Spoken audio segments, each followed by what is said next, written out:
617 down Mumbai Nanded Tapovan express 6:15 पर platform क्रमांक 13 से रवाना होगी।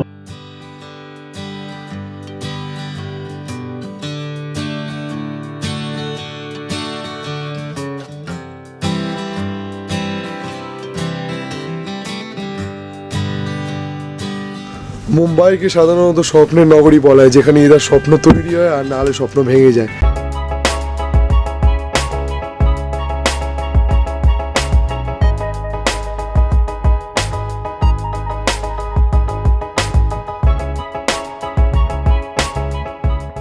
নমস্কার, আমি কলকাতার ছেলে।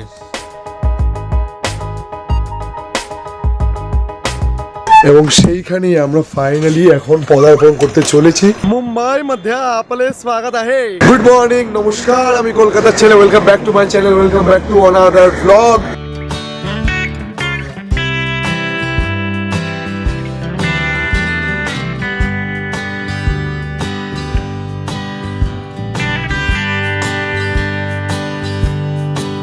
আমরা রুম নাম্বার পেয়ে গেছি 206। ওমা, এটা শুধু চাবিটা কোথায়? এই শুধু গাইড কেন? চাবি পড়ে গেছে নাকি? এই চাবিটা নিয়ে উল্টে দরজার এখানে বা কোথায় চাবি পড়ে যাবে? এই বিগত 10 মিনিট পর্যবেক্ষণের পর আমি ফাইনালি বুঝতে পেরেছি কেসটা কি হয়েছে। বেসিক্যালি এটাকে টাচ করতে হবে, বাট বস্তা পচা গরিব লোক তো সব জায়গায় চাবি দিয়ে খুলে এসেছি আজ পর্যন্ত হোটেল। কেউ শুনছে না তো, আমার যা হয়ে যাবে এম্বারাসমেন্ট। তো ওইটার জন্য এটা টাচ করে খুলতে হবে, দেখাচ্ছি। তো যাই হোক, এবার যেটা ব্যাপারটা হচ্ছে সেটা হচ্ছে আমরা এইমাত্র হোটেলে চেক ইন করলাম, কিন্তু আমরা হোটেলে এখন থাকবো না, বিকজ আমাদের এখন বেরিয়ে যেতে হবে ইন্ডিয়া গেট আর এলিফ্যান্টা কেভস দেখতে। বিকজ 20 তারিখে এটা দেখানোর কথা আছে ওদের, দেখিয়ে লেট নাইটে মনে হয় ওদের ট্রেন আছে, তো ওরা আরামসে দেখে তারপর ট্রেনে করে বাড়ি চলে আসবে 2 দিন। বাট আমরা যেহেতু 2 দিন টানা ট্রেনে আসবো না বম্বে থেকে, যার জন্য আমাদের ফ্লাইট রয়েছে 4:10 বিকেলে। তো যার জন্য সেদিনকে যদি আমরা এলিফ্যান্টাকে এবার ইন্ডিয়া গেট দেখতে যাই ওদের সাথে, মানে ট্যুর এজেন্সির সাথে, তাহলে আমরা ফ্লাইট ধরতে পারবো না। সো আজকে আমরা নিজের খরচে এলিফ্যান্টাকে এবার গেটওয়ে অফ ইন্ডিয়া দেখতে বেরিয়ে যাচ্ছি, যার জন্য রেস্ট নেওয়ার কোনো জো নেই। 12 ঘন্টা ট্রেনে করে আসার পরও এক্ষুনি বেরিয়ে যেতে হবে।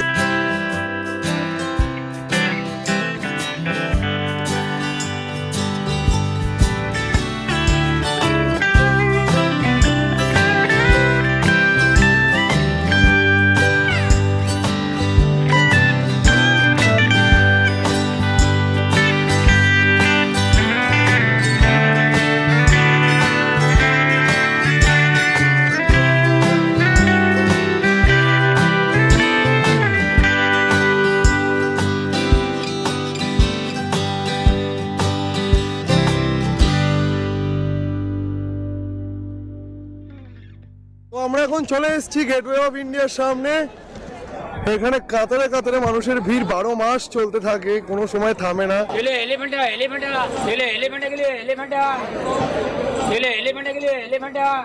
বাট আমাদের এখানে বেশিক্ষণ এখন সময় কাটানো নেই, বিকজ আমরা 10-15 মিনিট এই জায়গাটা একটু ঘুরে দেখবো, তারপরেই আমাদের জেটিতে উঠতে হবে। তো চলো দেখানো যাক।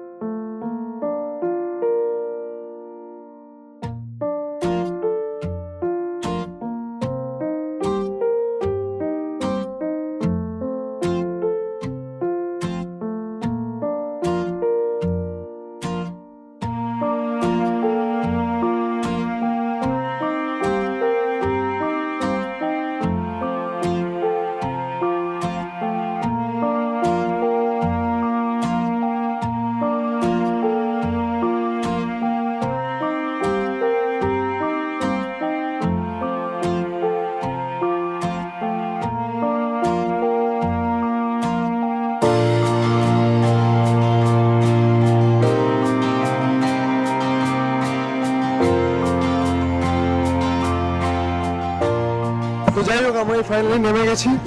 এখান থেকে মোস্ট প্রবাবলি আমরা টয় ট্রেন নেবো।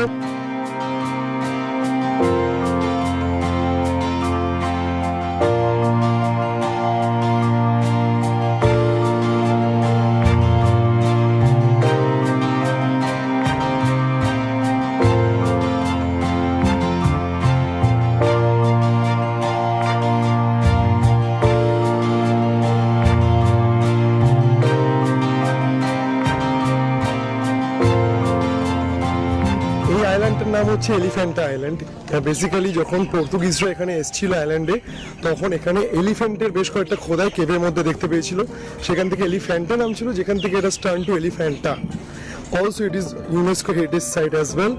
Basically, Elephanta Cave is a predominantly Hindu mythological site. এর মধ্যে অনেক হিন্দু গডস অ্যান্ড ডেটিসদের খোদাই করা রয়েছে মূর্তি কেভের ভেতরে, বাট এখানে বুদ্ধিস্টেরও দুখানা স্তূপা রয়েছে।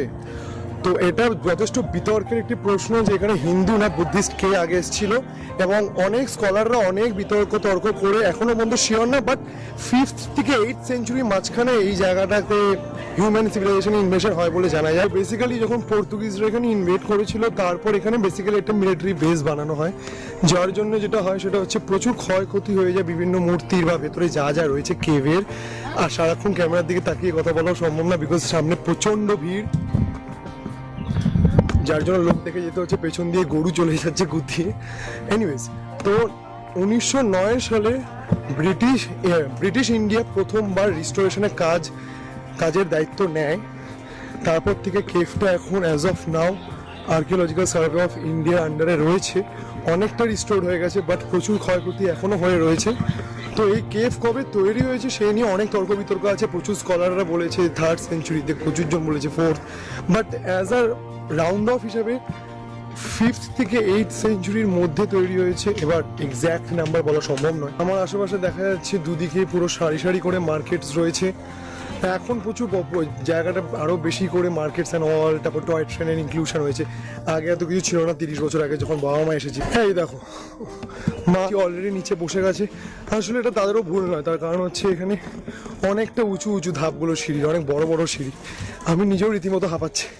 হায়দ্রাবাদ থেকে শুরু করে আমার হাঁপানো শেষ হচ্ছে না। ওখানে গোলকোন্ডা ফোর্ট হোক বা এখানে এলিফ্যান্টা কেভ, হাঁপিয়ে যাচ্ছে। আচ্ছা, এলিফ্যান্টা কেভ বলতে গিয়ে মনে পড়লো যে এলিফ্যান্টা আইল্যান্ডকে ঘোড়াপুরিও বলা হয়, which literally means the city of caves. তো শেষ পর্যন্ত আমিও বসে পড়েছি, আর পারছি না, একটু 10 মিনিট বসে তারপর যাও। ওদিকে বাবারা এখনো আসেনি, অনেক পিছিয়ে রয়েছে। তারা আসবে তো বলেছে, শেষ পর্যন্ত আসবে কিনা জানি না। ওই যে আসছে।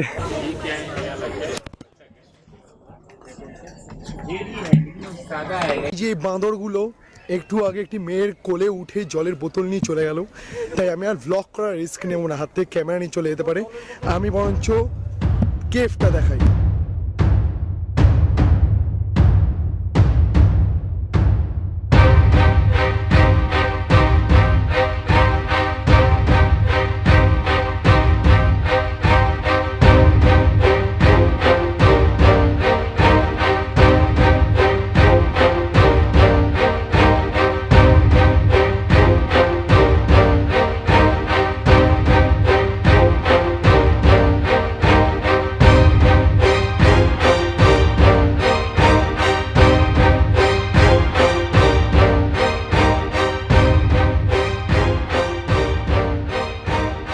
তো ফাইনালি হোটেলে চলে এসেছি। আচ্ছা, আমার দুটো ব্যাটারি অলমোস্ট ডেড। হ্যাঁ, এটা যে কোনো মুহূর্তে ডেড হয়ে যেতে পারে, যার জন্য আমি আর বেশিক্ষণ টাইম লাগাবো না। So yeah, that's the end of the vlog. If you have liked this vlog, hit the like button, subscribe to my channel. Also, don't forget to share with your friends.